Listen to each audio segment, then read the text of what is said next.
এই পৃথিবীতে উচ্চ শিক্ষিত মানুষের কোনো অভাব নাই, কিন্তু সেই উচ্চ শিক্ষিত মানুষের মধ্যে এমন অমানুষ অনেকেই আছেন, যেই মানুষগুলো আজকালকার সময় বলতেছেন যে আমি হুজুরকে পছন্দ করি না। আচ্ছা, কেন আপনি হুজুরকে পছন্দ করেন না? এক কথা, যে হুজুররা আমাদেরকে নলেজ দিতে চায়। হ্যাঁ, আচ্ছা, কি নলেজ দেয়? বলে হুজুররা নামাজ পড়ার কথা বলে, রোজা রাখার কথা বলে, হজ করার কথা বলে, জাকাত করার কথা বলে, এইগুলো নলেজ আমাদেরকে দিতে চায়। আচ্ছা, আমি আপনাকে বলবো যে হুজুররা যে এইগুলো কথা বলে, আচ্ছা, হুজুরদের কোনো লাভ আছে? না, কোনো লাভ নাই। কেন বলে?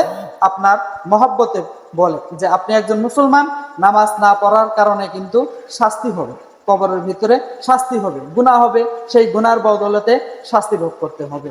তো একজন মুসলমান হওয়ার স্বার্থে, একজন আলিম হওয়ার স্বার্থে কিন্তু সেই আলিম অথবা হুজুররা আপনাদেরকে আমরা বলি যে চলেন নামাজ পড়ি, রোজা রাখি, হজ করি, জাকাত দেই, এগুলো ইত্যাদি ধরনের কথা কিন্তু বলা হয়। কিন্তু সেই জন্য যদি আপনি হুজুরদেরকে দেখতে না পারেন, তাহলে এটা কেমন শিক্ষিত হলেন আপনি বলেন?